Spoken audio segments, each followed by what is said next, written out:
So రేపు మీరు దీక్ష చేయబోతున్నారు, మీరు డిమాండ్ చేస్తున్నారు. సరే, డిమాండ్ ఆర్ రిక్వెస్ట్ ఏదైనా కావచ్చు. సరే, ఇప్పుడు వాళ్ళు మార్చే ఆలోచన చేస్తారని అయితే ఈక్వేషన్స్ పరిస్థితులు చూస్తే కనబడట్లేదు. వాళ్ళు డిసైడ్ అయిపోయి ఉన్నారు. అరే, రాజకీయాల్లో ఏదైనా సాధ్యమే కదా. రాజకీయాల్లో ఇప్పుడు అడిగేవాళ్ళు లేకపోతే ఏదైనా చేస్తారు. నేను అడుగుతున్నా కదా, నా జాతి తరపున అడుగుతున్నా, జాతి మొత్తం కూడా అడుగుతుంది. వాళ్ళు మార్చుకుంటే వాళ్ళకి రీజన్ ఏంటంటే ఉండండి, 3 కాదు కదా, 17 సీట్ల పార్లమెంటు పరంగా పోటీ చేస్తాం కదా. ఈ 17 సీట్లు కూడా సునాయాసంగా గెలవాలంటే మాదిగల ఓట్ల అవసరం. ఒక్క నియోజకవర్గానికి 3 నుంచి 4 లక్షల మంది ఉన్నారండి మాదిగలు. 4 లక్షల మందిని పక్కన పెట్టి ఏ రకంగా గెలుస్తారు మీరు? ఆ నష్టం ఎందుకు? ఎవరో ఫాల్ట్ గారి గురించి అవసరమా? ఎవరి గురించి? ఎవరైనా సరే ఫాల్ట్ ఎవరైనా సరే అట్లా నేను మనకు నష్టం వచ్చే ఎవరైనా తీసేయండి ఈ రిజర్వేషన్లలో, మాకు ఇవ్వండి. మా జాతిలో ఎవరైనా మీకు నచ్చిన వాళ్ళకి ఇవ్వండి. మాదిగకి రీజన్ ఏమై ఉంటుందని మీరు అనుకుంటున్నారు? ఏమైనా తల బిరుసండి. ఎవరికి? ఇంకెవరికి తల బిరుసు? ఇప్పుడు అధికారం వచ్చినాక ఎవరైనా గట్లే ఉంటారు. అది ఏందో కానీ ముఖ్యమంత్రి ఆ పదవి ఏందో పాడుగాను. నిన్న మొన్నటి దాకా చంద్రశేఖరరావుని తిట్టాం కదా, ఒక కుటుంబం చేస్తుందని అందరం ధ్వజం ఎత్తాం. మరి ఆయన పక్కకు పంపించారు ప్రజలు. ఇవాళ ఏంటి పరిస్థితి? ఎటువంటి కిరాతకమైనటువంటి పరిస్థితులు ఉన్నప్పటికీ ఏ రకమైనటువంటి రాజకీయ జ్ఞానం లేనోళ్ళు కూడా మంచి మంచి పదవులు మాదిగోళ్ళకి ఇచ్చారు. కానీ ఇవాళ ఇంత ఇంటెలెక్చువల్ సొసైటీ అయింది. 70 సంవత్సరాల పరిపాలనలో ఎప్పుడైనా ఉందా ఈ 3 స్థానాల్లో మాదిగలకు ఇవ్వకుండా మొత్తం కులానికి ఇచ్చిన సందర్భం అయితే లేదు. మాదిగలకు 100% ఒక టికెట్ ఇచ్చి తీరారు. ఇప్పుడు మాదిగ ఉపకులమే కదా బైండ్ల సామాజిక వర్గం, మరి ఇచ్చినట్టే కదా అన్న ఒక లైన్ వినిపిస్తున్నారు. నీకు మాట చెప్పనా, నేను డీప్గా మాట్లాడితే చాలా కష్టమైన పరిస్థితి. కానీ శ్రీహరి విషయం నేను ఇవాళ చెప్పటం లేదు, గత 25 సంవత్సరాల నుంచి చెప్తున్నా. ఈజ్ నాట్ బిలాంగ్స్ టు మాలా నారు మాదిగా. ఓకే, ఆయన పుట్టుక గురించి చెప్తే మన ఎర్రబెల్లి దయాకర్ రావుని అడిగితే చెప్తాడు. ఆయన ఎక్కడికి వెళ్ళి వచ్చాడు, ఎట్లొచ్చాడు, ఆయన పుట్టుకేమిటి అనేది ఎర్రబెల్లి దయాకర్ రావు క్లియర్గా మాకు చెప్పాడు. వాళ్ళ దగ్గరనే కదా వాళ్ళ నాయన జీతం, వాళ్ళ నాయన అనేబడేవాడు జీతం, బయలు అతను జీతం ఉన్నాడు. వీళ్ళమ్మ అయితే వేరే క్యాస్టు. ఓకే, ఏమే కాబట్టి ఆ బయలు ఆయనకు పుట్టిన బిడ్డలు కాదనేటువంటిది ఆ ఊరు నుంచి మన దయాకర్ రావు చెప్తున్నటువంటి విషయం. ఒక మాట చెప్తున్నా, ఎన్నో ఏళ్ళ నుంచి చెప్తుండే ఆయన, ఇవాళ కొత్తగా ఏం చెప్పడం లేదు.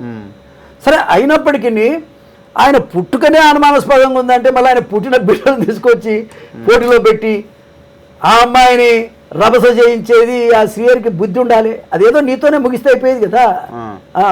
మళ్ళీ ఆమె కూడా గుంటూరు ఆయన ముస్లింని పెళ్లి చేసుకున్నది అనే వాదన అవసరమా? అది అంత నీడ్ ఏముండే? కడియం శ్రీహరి అంత అవసరం కాంగ్రెస్కి ఏముండే? ఎందుకు ముఖ్యమంత్రి గారే స్వయంగా స్టేషన్ గర్పూర్ ఎలక్షన్లో పోయినప్పుడు ఇందిరా అని కాంగ్రెస్ పార్టీలో పోటీ చేశారు. అమ్మాయి తరపున వెళ్ళి శ్రీహరి మాలా మాదిగల నోటికాడి బుక్క తింటున్నాడు, ఇతని కులమేందో అనుమానంగా ఉంది, ఈయన మీద విచారణ జరపాలని చెప్పినటువంటి ముఖ్యమంత్రి గారు వారినే తీసుకొచ్చి టికెట్ ఇచ్చి ఆడ బిడ్డకి ఇచ్చి ఎంతవరకు న్యాయం ఇది?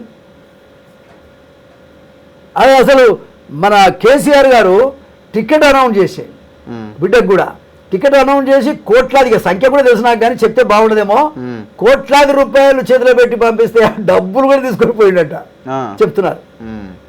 ఎంత నీచుడే అండి, నీతిమాలిన మనిషి. అటువంటి వాడికి మళ్ళీ పార్లమెంట్ ఏం జరిగి ఉంటుందని అసలు ఆయన్ని తీసుకురావాల్సిన అవసరం? రేవంత్ రెడ్డి ఎవరో చెప్తున్నారు ముఖ్యమంత్రికి తెలియకుండానే వేరే లాబీ పనిచేసింది గట్టిగా. శ్రీహరికి ఎవడు దిక్కు నాకు అర్థం కాదు. అంతా అబద్ధం, అంతా మన ముఖ్యమంత్రి గారి లాభం. ఎక్కడ న్యాయము? నాకంటే ఇప్పుడు నా మంచితనం రేవంత్ రెడ్డి తెలియంది కాదు, నా గట్టితనం కూడా రేవంత్ రెడ్డి తెలియంది కాదు. మరి నాలాంటి పక్కన పెట్టి శ్రీహరి పక్కన తీసుకోవాల్సిన అవసరం లేదు. ఒకటి, రేవంత్ రెడ్డి ముఖ్యమంత్రి అవుతాడు, నా జాతికి న్యాయం జరుగుతుంది, మాదిగోళ్ళు నష్టపోయారు కేసీఆర్ ప్రభుత్వంలో, కాంగ్రెస్ వస్తే లాభపడతానని చెప్పి నేను ఆయన గురించి మాట్లాడి ఒక్క మాట కూడా మాట్లాడకుండా టికెట్ వచ్చినా రాకపోయినా పార్టీకి పనిచేస్తున్నా. నన్ను కనీసం ఖాతరు చేయకుండా జితేందర్ రెడ్డి ఇంటికి పోయి ఆయన రెడ్డి కాబట్టి పోయి శాల్వాలు కప్పి అక్కడే పదవులు పంపిణీ చేసి వచ్చినటువంటి పరిస్థితి కూడా మనం చూస్తున్నాం. ఇక్కడ నేనేది ఏంటంటే మోత్కుపల్లి నరసింహులు కాదు, ఇక్కడ ఒక దళితుడిగా ఎన్నో సంవత్సరాలుగా కష్టపడి పైకి వచ్చినటువంటి మాలాంటి వాడిని ఆ రకంగా చిన్న చూపుదాల్సిన అవసరం ఏముంది?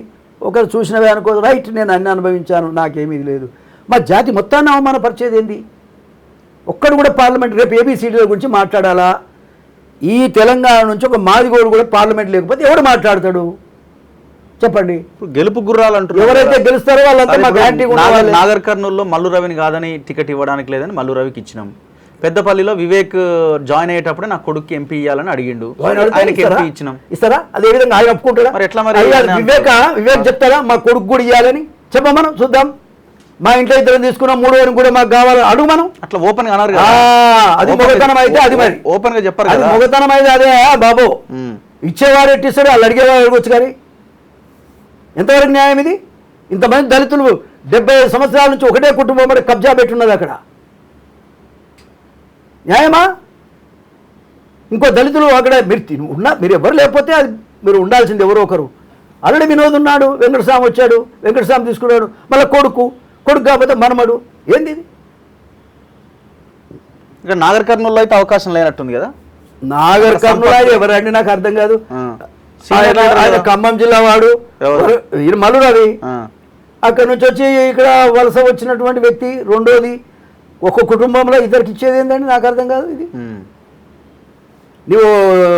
నువ్వు చేస్తేనే వాళ్ళు చేస్తేనే ఏదో రాజ్యాధికారానికి వచ్చినట్టు. ఒకవేళ మీకు అంత ప్రేమ ఉంటే మరోటి ఇచ్చుకోండి. పోటీ చేసే దాంట్లో మాత్రం అందరూ. నరసింహుడు ఇంట్లో, మోత్కుపల్లి నరసింహులు గారు మీ ఇంట్లో అవకాశం ఉంటే మీ ఇంట్లో వాళ్ళని పోటీ చేయించారు. అరే నిన్న అవకాశం ఉంటే కాదే అట్లనే చేయిస్తున్నారు. సార్ నువ్వు నన్ను గురించి తెలిసి కూడా మళ్ళీ ఇట్లా మాట్లాడుతున్నావు. అడగాలి. నేను దేన్ని అయినా న్యాయమైందే చేస్తా. నేను నా అన్న కావచ్చు, నా తమ్ముడు కావచ్చు, ఎవరైనా కావచ్చు. నేను నీతికి ధర్మానికి కట్టుబడి ఉండే మనిషిని. రైట్, నేను తప్పుకున్న రోజు ఇంకెవరైనా వస్తే అందం సందం, దానికి తప్పులేమి లేదు. కానీ నేను ఉండాలి, నా భార్య ఉండాలి, లేకపోతే నా బిడ్డ ఉండాలి, లేకపోతే నా కొడుకులు ఉండాలి. ఏం సాంప్రదాయం అది? ఎవరో ఒకరు ఉండాలనుకుందాం, పోనీ ఇద్దరు ఎందుకు?